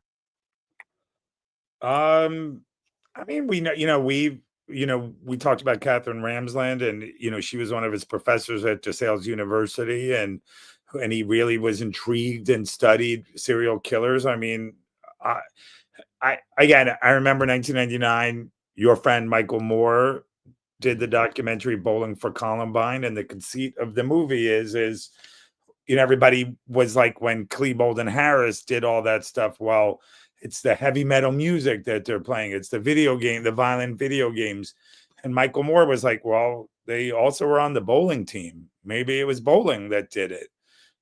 So some people have a screw loose, they're off. I mean, we see this with Luigi Mangione, whether it's, he was in such chronic pain, whether it was he was radicalized. I'm honestly not sure, but there are people, like Karm said, there's 330 million people in the country. There are going to be some who have a screw loose. I do think, we live, or you certainly live near Parkland, and when we did that event with Ruth Markel, I learned afterwards how much Sarah Franco, who really was very instrumental in JAFCO, and just helping, with the Markel Act, she was very involved with Parkland. I mean, I do think there are problems with guns in this country, and for sure you don't see this in other countries, and hopefully I there's mean, reform there. I agree with you, Steve. You don't, although, in Germany, some lunatic just drove over people at a Christmas market. But Karm, why is it that America seems to be so much more violent than every other country on planet Earth? I mean, we do have 330 million people, which is a larger population than a lot, but it's not like you see school shootings every day in Switzerland or in other places. So thank you, Darlene. Thanks, SCS. Working 2,000 miles from home this year. Wow, where are you? It's been so fun. Happy holidays, everyone. Make beautiful memories. Thank you. Merry Christmas to Kathy. Thank you for being a member. Welcome. Enjoy the insanity. I was going to pull an all-nighter to work, but Space Coast is doing all the hard work. Thank you. Love you. Merry Christmas, COE. By the way, when we go away, which we are, COE, her family, they're like, her dad's a history buff. So when they go anywhere, they've got to see everything. It starts at like 7 a.m. and it ends at midnight. My family, Karm, please corroborate this fact. We would go to like the Louvre in Paris or something, and my father would sit outside and read a book. He was like, I don't need to go in. I've already seen it. Or we would go, I remember once we were at the Hearst Castle in California. Yes, I and remember. he was like, I'm going to read a book. So we're a slightly different family. The point of the story is a COE. And my kids are like half me and half the COE, but the COE will just run us into the ground. So when I get back, the point is I'm going to be 10 times more exhausted than I am right now. But that was the point. And by the way, what the COE was saying before too, we're headed south of the border for a few nights. And Rob D'Amico said to me, and I quote, stick an Apple AirTag in each of your pockets. And if anything goes wrong, I know people there. And if they can't get to you, I will. Wow. And he was dead serious. He's an interesting character, man. He's a legit. I felt better after that. Yeah. So anyway, the COE actually ordered some AirTags. The problem is it was a 4-pack, and he said to get 5. So I guess I'll sacrifice as the father and be the one who's not AirTagged. COE said, "Is it worth?" It was $100 for 4 of them. She said, "Is it worth it?" I said, "It's a hell of a lot less money than the ransom is going to be." So yeah, because I made before I changed completely today. I made a joke yesterday that if they kidnap him, the family, and ask for ransom, I'm against going where he's going, so I'm not gonna pay the ransom for him. Yeah. By the way, our last story is the most important story, in my opinion, at least at the moment. Didn't Joel get sick on his? It wasn't the last vacation, but I did go to LA, where I landed and got COVID, and then no one in the COE's family who lives there, and I'm calling everybody out except Space Coast. No one wanted to get near me because it was still when COVID was a little scary. So I then spent 10 days quarantined in a hotel room, the worst hotel, some crappy hotel on Ventura Boulevard. And I just sat there and drank Gatorade and ate saltines. And that was my vacation to LA. I'm sure something similar will happen this time around. This is don't leave it on this very sad note. Yeah. Steve Cohen, on to a story that's closest to my heart. Obviously, the Adelson and Dan Markel, of course, are right up there. But Ellen Greenberg, She is the elementary school teacher, 2011. She's found dead by her fiance. They're somehow allowed to clean up the crime scene. His uncle is. They walk away with phone and iPad and other digital forensic evidence. Again, they clean the crime scene. Case is never investigated. You find out that there's ties to who eventually becomes the AG, Josh Shapiro, now Governor Shapiro, connections to Larry Krasner, who's a district attorney, because Sam Goldberg, the fiance's uncle, is James Schwartzman, a big time. Come at me, James. I dare you. I know 10,000 criminal defense attorneys right now. Anyway, I just find it curious what's happening. And, there was a very interesting mainstream media is now starting to pick up on it, and other people are starting to pick up on it. But CNN just did a very lengthy piece on this, and they actually got a statement that I'm going to read and get Karm's take on in a moment from Sam Goldberg. But what do you think's going on here, Steve? This has gone on for way too long. 2011, and now it's 2025 in just a couple of days. Well, I think that I think Sam Goldberg's statement was pretty telling. I just don't think he ever acted like somebody who came in and was surprised. I mean, at some point we're going to people analyze the 911 calls. I think that it's very, very, very unlikely that somebody stabs himself 20 times. I just don't see it.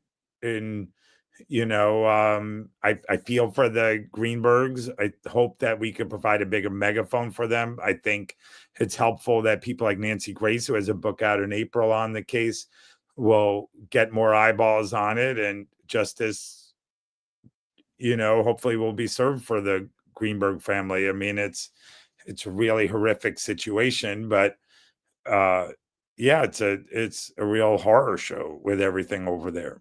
By the way, I think I can say this, Steve. One of the crazy ironies, or it's a small world stories, is Steve's direct next door neighbor. You walk out of Steve's house to the left in South Florida is Sandy Greenberg's brother. Ellen Greenberg's uncle is Steve's literal next door neighbor, which is crazy. Yeah. And we all need to get more vocal.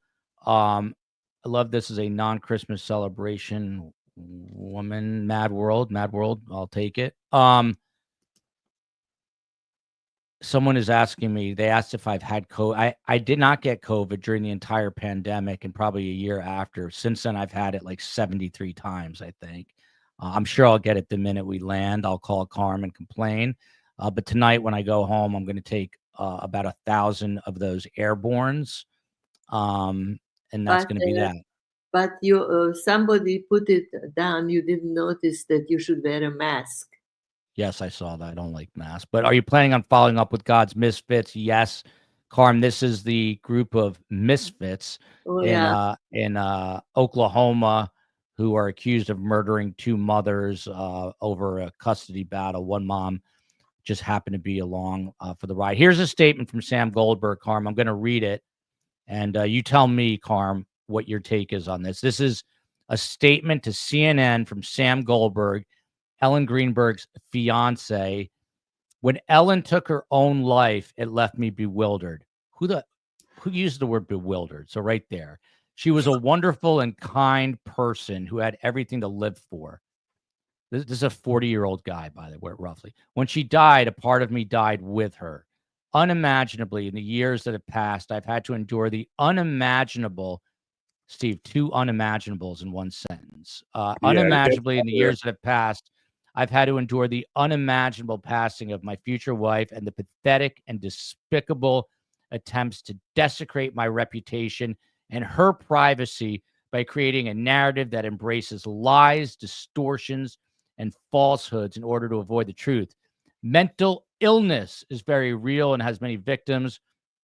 I hope and pray that you never lose someone you love like I did to a terrible disease and then be accused by ignorant me and misinformed me, people, of causing her death.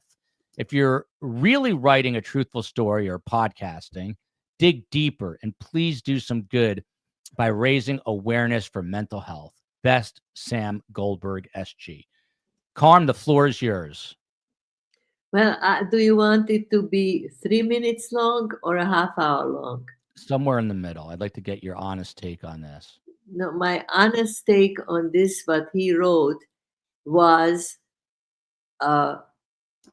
very, very dishonorable, because he was victim shaming, and Ellen was not mentally ill. She did not commit suicide. She had a knife inside her heart. How deep? How deep inside? 4 inches. Preach, Karm. 4 inches. 4 inches inside her heart. She had so many revealing things. The way the blood was not going vertical, but the blood was going horizontal. She was seated. She was in the middle of making a salad. She stopped on the way home because there was a snowstorm to fill the car with gas. I think she had major anxieties about the marriage. And for that, she went to a psychiatrist for help, which was a very healthy thing to do. But she wasn't psychotic. She was a very beloved teacher. And he turned the whole thing into blaming her mental illness for what happened. In the meantime, the minute the murder happened, he went over there with his uncle or cousin, one of them. He picked up her computer and everything that he wanted from that apartment. And then he hired a cleaning service that was professionally cleaning up crime scenes, and made them go in there and completely destroy the evidence. And then he did sort of instruct the doctor, what is it called, the doctor who checks that person, Medical examiner, the coroner, to change the diagnosis from homicide or not clear to suicide. I mean, the whole thing is a cover up, and everything I said is allegedly. I'll say this. I don't know that Sam murdered Ellen Greenberg, but I don't know that he didn't. Steve Cohen, someone said that we should get Sam on the show. He has an open invite on this platform. It's all about him. Well, let's look at the statement again for 1 second. I'm going to pull it back up, and then I'm going to play you that 911 call. Then we're going to say goodnight after that. But it left me bewildered. When she died, a part of me died with her. Karm, this is something you would accuse me of. The passing of my future wife desecrate my reputation. And if you notice, Karm and Steve, what is conspicuously absent here is any comment that I unequivocally had nothing to do with this. That is nowhere in this statement. Karm, are you paying attention? Correct. I mean, sentence by sentence, it could be taken apart, and this is his first statement in a long time that he sent to CNN, right? Yeah, to CNN. But it's amazing because it's obvious someone wrote this, of course, because no one 40 years old uses the word bewildered. I'm sorry, they just don't. And then secondly, it's all about him. And then thirdly, he's projecting everything onto her. By the way, she was found, and this is according to Josh Greenberg, with and the medical examiner, but with varying degrees of bruising on her body, believed to be from an abusive relationship, according to Josh Greenberg and others. So this is something that I am not giving up on. I'm happy, by the way, Nancy Grace has a book coming out on this through my publisher. I don't know if I told you I wrote a book, Post Hill Press. But Nancy has a book coming out on April 22nd about this case, and there's a few big documentaries. Steve Cohen, Space Coast, you would never use the word bewildered. Do you think this case is going to get cracked open now, Steve Cohen, with the intense media pressure that's about to come? I would hope so. I mean, look at I would hope so, and I was encouraged. Like, if you remember, we had breaking news when they, recently they declared, I think they did not, they declared something over there, Joel, and we had Gavin on, and like Gavin looked at it optimistically. He looked at it as a glass half full. Like they didn't, they did not say it was remember what was the distinction, Joel? It's eluding me now. Wait, say that again? Remember, like a couple of months ago, there was a ruling, and it's giving the medical examiner has what's known as high immunity, so you can't reverse a medical examiner. So they're going to the Supreme Court of Pennsylvania just to get the ability to have the medical examiners ruling overruled. Because what happened was they first ruled it a homicide, and then they ruled it undetermined. And then 3 months later, after a closed door meeting with prosecutors, police, and other people, and the medical examiner, they then switched the ruling to an unaliving. So it's very, very suspect. By the way, COE, I know you're there. Hang on one second. Karm, what do you think of the fact that people are watching your son down under? That's Australia, Karm. It's unbelievable. The other night we had a podcast invited us as guests from Shanghai, China. Yeah. And Wow. and we were on at 8 at night, and they were it was 9 o'clock in the morning in Shanghai. So yeah, this is like global. I always felt we are on a very small planet. COE, how are you? I saw you there a moment ago. Are the kids asleep and ready for our trip? No, I was going to say that also in reference to what Cohen had mentioned is that there was that update saying that while they are not moving forward with the investigation, it does remain open.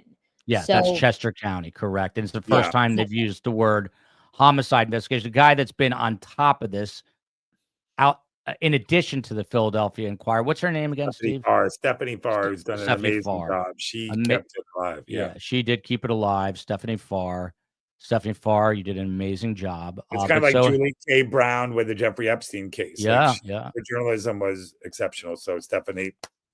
Yeah, kudos to Stephanie Farr. COE, another person that's been doing an amazing job on this is Gavin Fish. We've had him on the show. He's a best guest. I have no idea what Karm. What'd you say, Karm?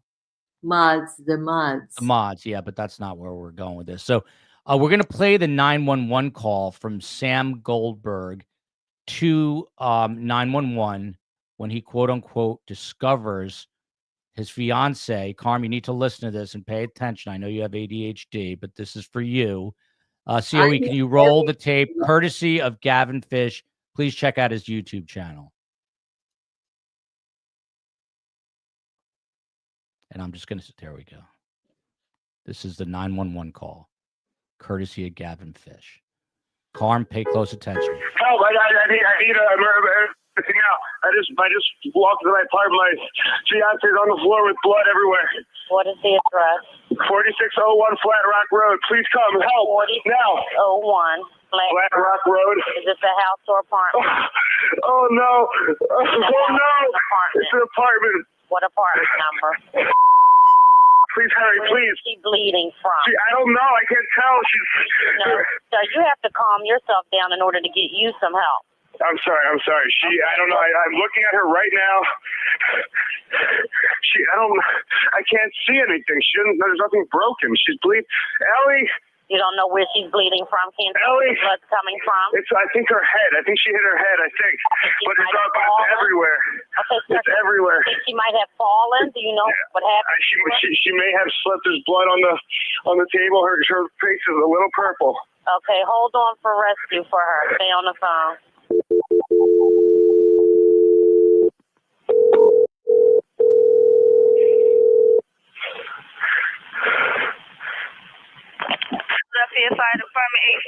What's the address? No, 4601 Flat Rock Road. Please hurry.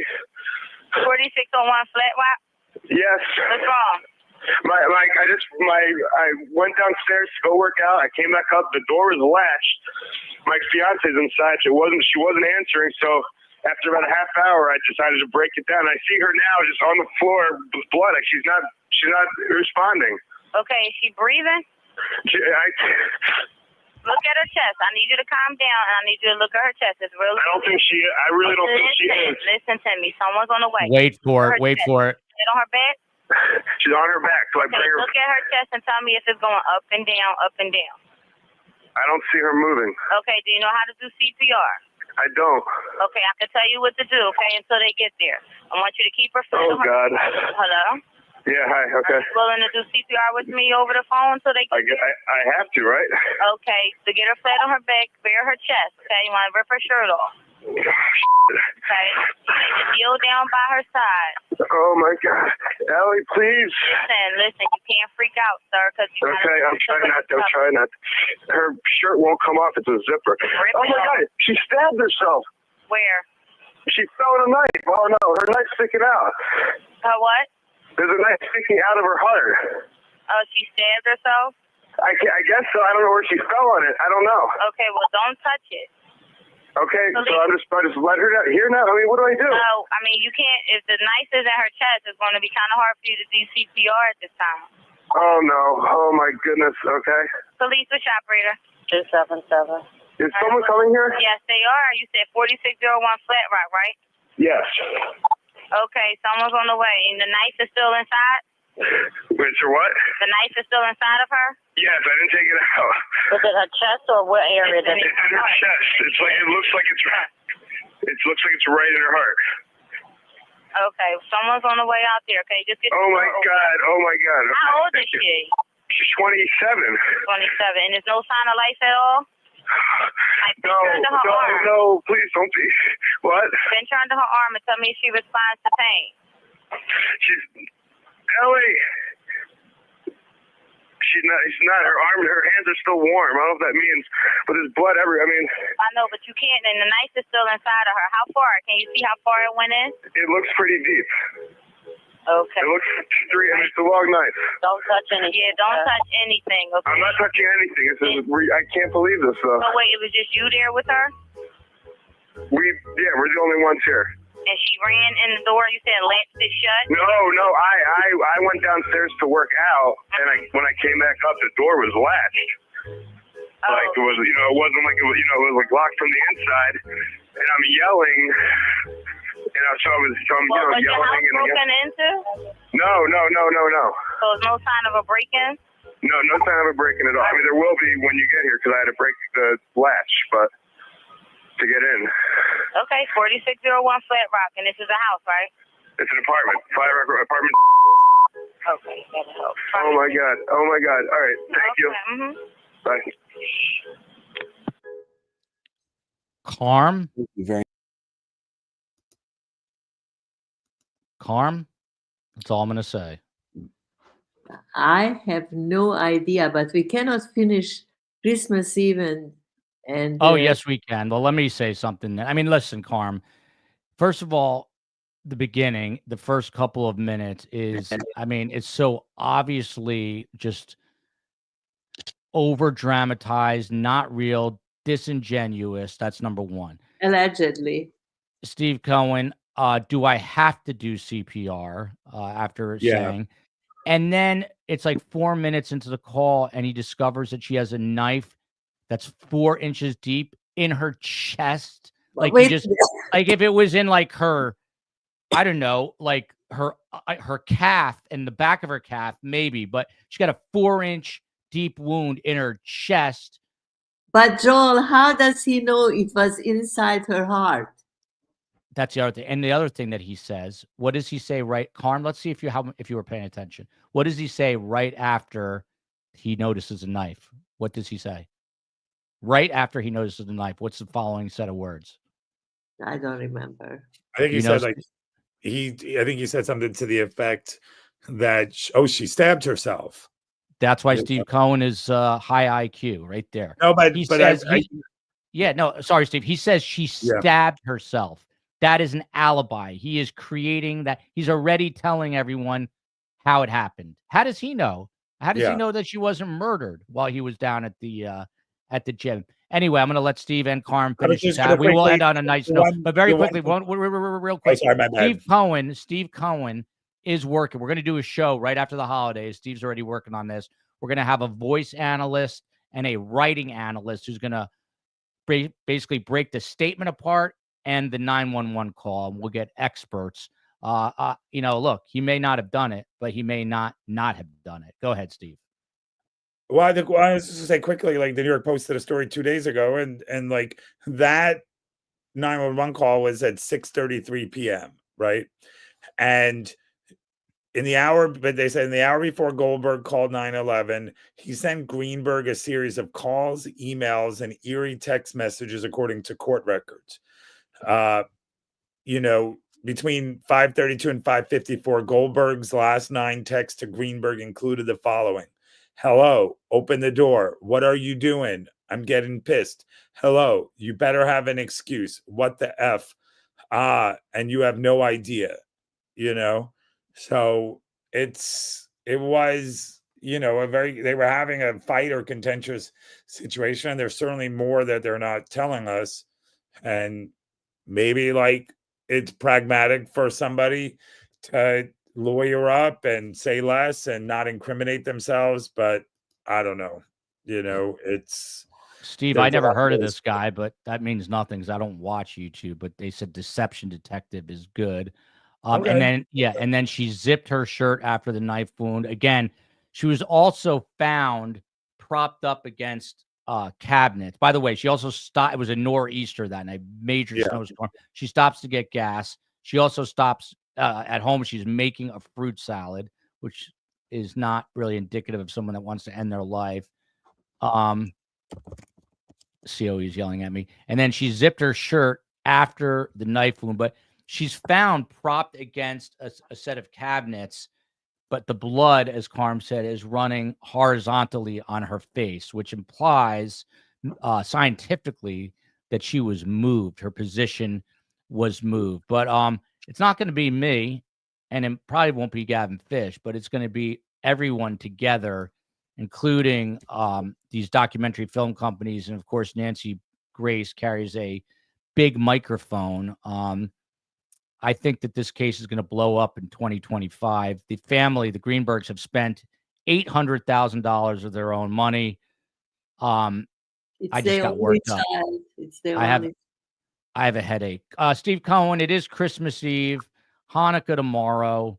I'm wishing your mother health and wealth. I'm wishing your dad thank you health and wealth. And for those who do not know, Steve is a twin. He has a twin sister. Yeah. And other sisters, and nothing but the best for Steve Cohen. Steve, your final thoughts here on this. This is your final thoughts on this holiday approaching us. No, I think it's a nice time. I think your instincts were right about, trying to provide some entertainment for people, during a rough time, like the holiday times. Our friend Collier Landry, talked about like the Collier Landry. Shout out to and no, but he's talked about how it's a tough time for him during the holidays. He lost his mom, and it's so we're definitely hope that we provided a diversion for people, and I'm glad, and for myself as well. I'm glad to be a part of this community, and thank you, and have a great trip. Hopefully. You won't need to worry about those air tags. And Carmela, I should come over for a soup. You know what I'm saying? When the cat's away, the mice will play. Definitely. You and I. Karm would love it. But listen, everything we say. You two and Ohad Fisherman can have lunch together. Yes, exactly. Yes. Take a picture of his ankle bracelet. The show has come full circle now. Yeah, LoJack. Karm does make great soup. This is true. Karm, you're the matriarch of the show. You're the person that can do no wrong. You're the woman who has signed thousands of copies of books that you never wrote. Oh, Here's my man, Tommy Scoville. Thank you for this, Tommy. We got to catch up. It's been crazy on this end. Merry Christmas. Happy Hanukkah from Tommy Scoville. Look at this. STS is like a box of chocolates. You never know what you're going to get, but it's all awesome. Probably will be the year it'll probably be the year I finally get diabetes because I'm out of control with my sugar. I've got to start working out when I get back. We try to bring you a mix of true crime and insanity and dysfunction, and we hope it is something that you enjoy. By the way, please share with friends. Karm, you get the final word here, Karm. I wish I could promise that this new persona that I developed today will last, but enjoy it while it is, Joel. Yeah, that'll last another 37 seconds. By the way, this is true. Gail, by the way, said she lost her sister yesterday to cancer. So I'm really sorry to hear that, Gail. And it's got to be a very difficult day. Oh. Look at this. We are, by the way, in 2025, we are starting a second channel that is going to be hosted by best guests. And I had the idea because I listen to sports talk radio and sometimes political talk radio, and there's no true crime talk. So it will be hashtag best talk in true crime. And Steve Cohen is going to have a show on there. Yes, it'll be fun. That's a great title for his show, and he'll just do it in the dark. Because Steve, who was in TV news for 25 years, doesn't understand that you need lighting. Space Coast here. Happy holidays, everyone. Keep your eyes peeled for some pre-recorded shows being posted later this week and early next week. Do not miss the Rob D'Amico one. Do not miss the Aliens one. And then I also interviewed a few retired NYPD detectives. One shared a story. If you know Anna Delvey from Netflix fame, this preceded Anna Delvey by like 10 years and kind of the original New York City Anna Delvey, and he explains that story. But Karm, for the 17th time, you get the final word. Okay. When I was in the School of Social Work, some professors said, people think that love is like a limited amount that you have, and you have to be very careful who you give it to. But they said it's wrong. And ever since then, I'm so happy because I'm permitted to express love, and I'm not gonna the more I say I love you, the more love I have. And I feel that the STS Nation, don't you smile like that, Joel, because this is really coming from my heart. I love STS Nation, and I love the way they treat my wonderful son. And what about your wonderful daughter-in-law? My wonderful daughter-in-law and my wonderful daughter-in-law's brother. Yeah, I just want to take a moment. I got to do it again. I got to thank the COE. She is the glue. Steve and I have, I don't know if you noticed, a tendency to be a little ADHD and not the most focused guys. So she keeps us on the straight and narrow. You got Space Coast on the West Coast. He really does a ton of crap behind the scenes, including making the audio thing. Steve Cohen is the maestro of booking. He always comes up big. And then you've got the mods, who I never mentioned by name because I'm terrified that I'm going to miss one, but they are the best mods in the business. And as it says over this shoulder, best guests in true crime, but a better community. So thank you to everybody. It is the holidays.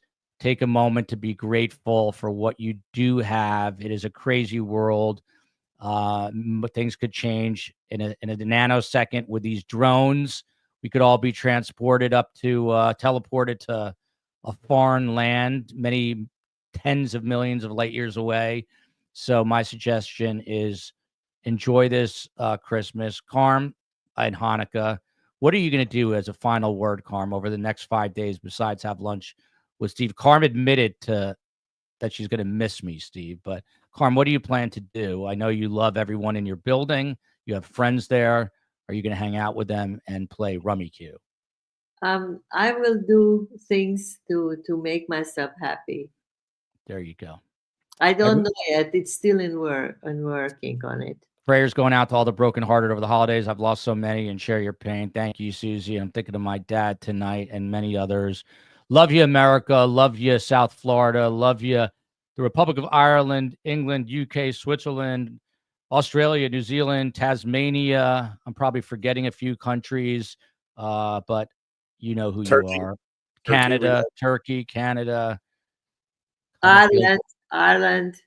Yeah. Ireland. It kind of feels like Thanksgiving, actually. So Turkey reminded me of that. Have a great New Year, everybody. See you on the flip side, but we'll have shows coming up. I know you forgot the aliens among us. And the aliens.